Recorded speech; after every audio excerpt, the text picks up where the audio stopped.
வணக்கம். நான் உங்கள் கோடங்கி. ரஜினிகாந்த் 173 தலைவர் 173 அப்படின்னு சொல்லி பெயரிடப்பட்ட படத்தின் மீதான பல்வேறு தகவல்கள் ஒவ்வொரு நாளும் புது புது விஷயங்களாக அவர்களுக்கு தோன்றுகிற விஷயமாக நிறைய விஷயங்கள் வந்துகிட்டே இருக்குது.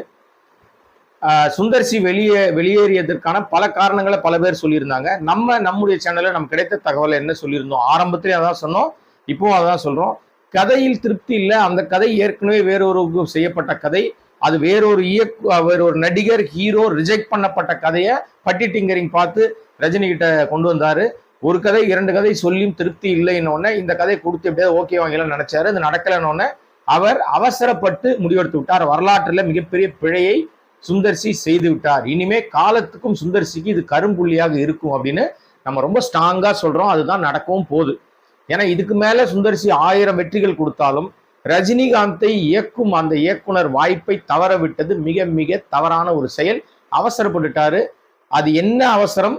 அது ஏன் அப்படிப்பட்ட ஒரு முடிவெடுத்தாரு? அது என்ன கோபம்? எதுக்காக? கதை பிடிக்கலன்னா இன்னொரு கதை சொல்லணும். அப்போ சரக்கு இல்லையா சுந்தர்சி கிட்ட? அப்படி ஒரு கேள்வி வரும்.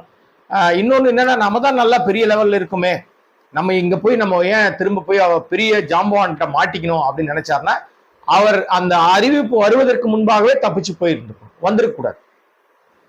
வந்தவர் 2 ஜாம்பவான்கள் கிட்டையும் எந்த தகவலும் சொல்லாமல் தன்னிச்சையாக ஒரு முடிவெடுத்து மிகப்பெரிய தீராத பழியை தனக்குத்தானே தேடிக்கொண்டார். இனிமே சுந்தர்சி கெரியர்ல, இண்டஸ்ட்ரியில அவர் இனிமே எந்த படத்தை ஹிட்டு கொடுத்தாலும் அவருக்கு பெரும் அசிங்கமும் அவமானமும் இணையவாசிகளால தொடர்ந்து வந்துகிட்டே இருக்கும்.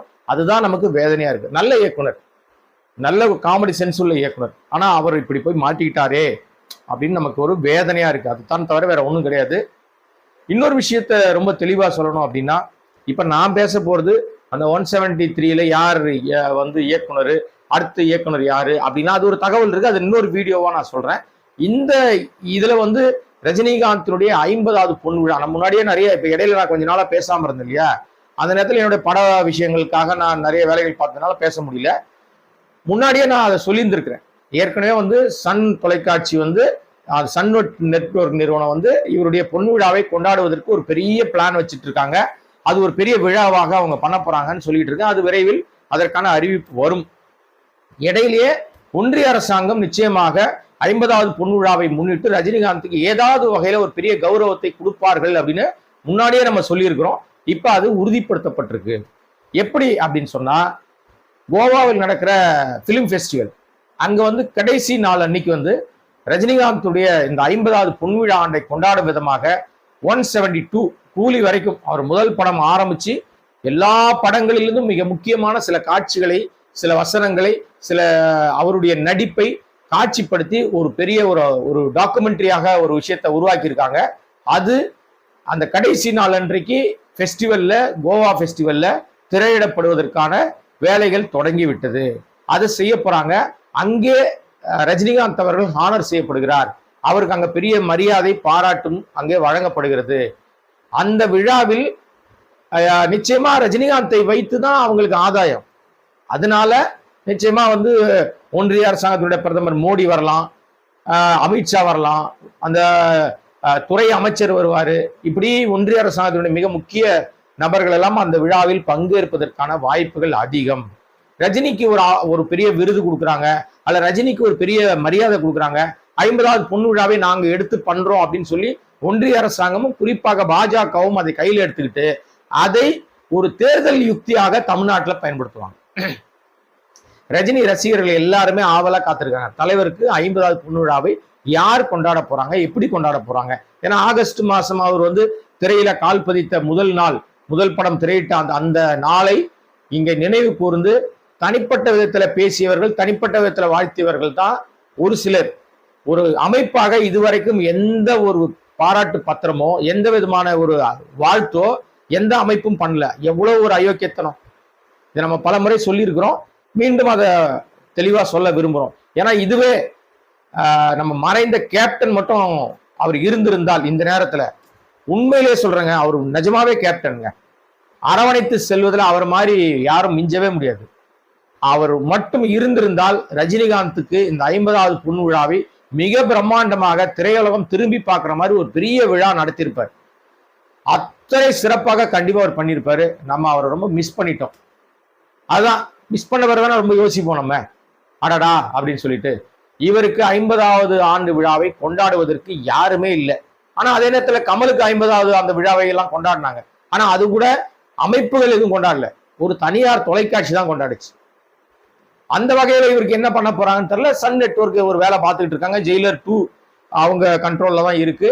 அதோட விழாவில் கூட அவங்க வந்து ஏதாவது ஒரு பிரம்மாண்டமான விஷயத்தை செய்வதற்கு வாய்ப்பு இருக்கு. இது மட்டும் இல்ல, இப்ப ஒன்றிய அரசாங்கம் அவரை கையில் எடுக்க பாக்குது. பல முறை அரசியலுக்கு வருவாரான எதிர்பார்த்தவர்கள்லாம் உண்டு. இப்போ இதை அவர்கள் தேர்தலுக்காக கூட அதை பயன்படுத்துவாங்க. நிச்சயம் வாய்ப்பு இருக்கு. எது எப்படியோ மக்களுக்கு, அதாவது குறிப்பாக ரஜினி ரசிகர்களுக்கு ஒரு கொண்டாட்டத்தை கொடுக்கிற மாதிரி ஒரு நிகழ்ச்சியை ஒன்றிய அரசாங்கம் கோவாவில் அதை செய்வதற்கு தயாராயிட்டாங்க. கடைசி நாள்ல அந்த விழா நடக்க போது ஒரு பெரிய ஹானர் பண்ண போறாங்க. அதற்கான பூர்வாங்க வேலைகள் தொடங்கி விட்டது, அறிவிச்சிட்டாங்க. அது அங்க அந்த விழா கமிட்டியினுடைய முக்கிய பொறுப்பாளர் அதை அறிவிச்சிட்டாரு. ஸோ இது இப்படி போயிட்டு இருக்கு. இதை தாண்டி யாரும் செய்யாத ஒரு மிகப்பெரிய ஒரு மரியாதையை இதுவரைக்கும் எந்த ஊடகமோ, எந்த செய்தி நிறுவனமோ, எந்த அச்சு ஊடகமோ, எந்த காட்சி ஊடகமோ செய்யாத ஒரு மிகப்பெரிய மரியாதையை ரஜினிகாந்த் அவர்களுக்கு ஒரு பெரிய நிறுவனம், அதுவும் வந்து மீடியா துறையில் இருக்கிற, பத்திரிகை துறையில் இருக்கிற மிகப்பெரிய ஊடகம் அதை செய்வதற்கு தயாராயிட்டாங்க. ஒரு மிகப்பெரிய மரியாதை. இதுவரைக்கும் நான் சொன்ன மாதிரி அவருடைய முதல் படம் தொடங்கி 172 படம் வரைக்கும் இருக்கிற எல்லா படங்களுடைய தகவல்கள், சுவாரஸ்ய தகவல்கள், புகைப்படங்கள், எல்லா விதமான கெட்டப்லையும் போட்டு ஒரு பெரிய ஒரு ஒரு மலர் ஒன்று வெளியிடுவதற்கு தயாராயிட்டாங்க. அந்த நிறுவனம் ஹிந்துஸ்தான் டைம்ஸ். அந்த இந்துஸ்தான் டைம்ஸ் வந்து ஒரு பெரிய நிறுவனம். அந்த நிறுவனம் வந்து இந்த முயற்சியை எடுத்திருக்காங்க. அதுல வந்து அவங்க வந்து அவங்களுடைய பேரை போட்டு அவங்க வந்து அந்த மலரை வெளியிடுறாங்களானா இல்ல. அந்த மலருக்கே பேரை எப்படி வச்சிருக்காங்க தெரியுமா? ரஜினிகாந்த் டைம்ஸ் 50 அப்படின்னு தான் வச்சிருக்காங்க. பொன்விழா கோல்டன் இயரை வந்து மிக அழகாக பிரமாதமா அவங்க வந்து அதை கொண்டாட போறாங்க. அது மிகப்பெரிய ஒரு ஆவணமாக அது வந்து உருவாக போகுது, ஒரு பொக்கிஷமாக அது உருவாக போகுது. எப்பவுமே நீங்க வந்து ஒரு ட்ரெய்லரோ, ஒரு டீசரோ, ஒரு டாக்குமெண்ட்ரியோ எடுத்தா கூட அதை நீங்க காட்சியா தான் பார்க்க முடியும். அதுக்கு காட்சியா பார்த்து தான் நம்ம அதை பண்ண முடியும். ஆனா இது வந்து ஒரு ஆவணம், ஒரு புத்தகம். இது உலகத்தின் எல்லா மூலைக்கும் காட்சியா போறதை விட புத்தகமா போகும்போது அது ரெஃபரன்ஸா மாறும். பல பேருக்கு அது ரெஃபரன்ஸா மாறும். திரைத்துறை நேசிக்கிறவர்கள், ரஜினிகாந்தை தேடுகிறவர்கள், ரஜினிகாந்தை வைத்து பல விஷயங்களை வந்து நம்ம ஏதாவது ஒரு விஷயத்தை அவர் மூலமாக நம்ம செய்யணும்னு நினைக்கிறவங்க இந்த ஆவணங்களை எல்லாம் எடுக்கும் போது அவர்களுக்கு அது ஒரு பெரிய பயனுள்ளதா இருக்கும். ஸோ அப்படி ஒரு மலரை வெளியிடுவதற்கு இந்துஸ்தான் டைம்ஸ் நிறுவனம் வந்து முடிவு பண்ணியிருக்காங்க. ரஜினிகாந்த் டைம்ஸாக மாத்திருக்காங்க. எவ்வளவு பெரிய சாதனை, எவ்வளவு பெரிய ஒரு பெரிய மரியாதை, எவ்வளவு பெரிய கௌரவம். அந்த நிறுவனம் வந்து ரொம்ப காலமா இருக்கு. ஆனால் இதுவரைக்கும் எந்த நடிகருக்கும் அப்படி பண்ணதே கிடையாது. இதுதான் முதல் முறை.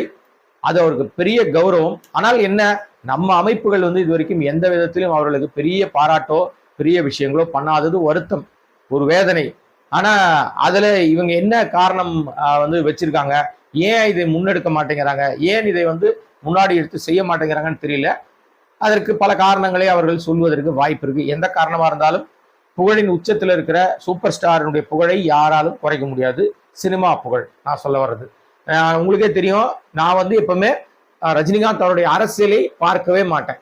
அரசியல் குறித்து என்னுடைய கருத்து, என்னுடைய எண்ண ஓட்டம், என்னுடைய பார்வை எல்லாம் வேற. அவருடைய சினிமா கேரியர்ல அவருடைய செய்கை, அவருடைய சாதனை, அவருடைய இந்த வயதில் இந்த 70களை கடந்த பிறகும் அவருடைய செய்கைகளுடைய அந்த வீரியமிக்க அந்த ஒரு உத்வேகம், ஸ்பீடு, அந்த விஷயங்கள் வேற யாருக்கிட்டையுமே இல்லை, இனிமேலும் இருப்பதற்கான வாய்ப்பும் இல்லை. ஒரு மனுஷன் 70 தாண்டியும் சூப்பர் ஸ்டாராக நிற்கிறார்னா அது ரஜினிகாந்த் மட்டும்தான். அவருக்கு வந்து இந்த அமைப்புகள் கொண்டாடலன்னா என்னங்க, அவர் சாதனை யாராவது முறியடிக்க முடியுமா? இந்த வயசுலயே அவர் வந்து சூப்பர் ஸ்டார் நிக்கிற மாதிரி வேற யாராவது காசு கொடுத்து பில்டப் பண்ணிக்கிற ஆட்கள் யாராவது நிறைய பேர் இருக்காங்க. அதுல மிக முக்கியமாக ஒரு சிலர் இருக்காங்க. குறிப்பாக அந்த பேரை சொன்னா வந்து அந்த ரசிகர்கள் கொந்தளிச்சிருவாங்கன்னு நினைக்கிறேன். ஏன்னா ஆல்ரெடி நம்மளை கண்டாலே அவங்க வந்து கொந்தளிச்சு கமெண்ட் பண்ணிட்டு இருக்காங்க. ஸோ அப்படிப்பட்ட காசு கொடுத்து பில்டப் பண்ண ஆட்கள் இந்த வயதில் இப்படி சூப்பர் ஸ்டாராக நிற்க முடியுமா அப்படின்னு தெரியல.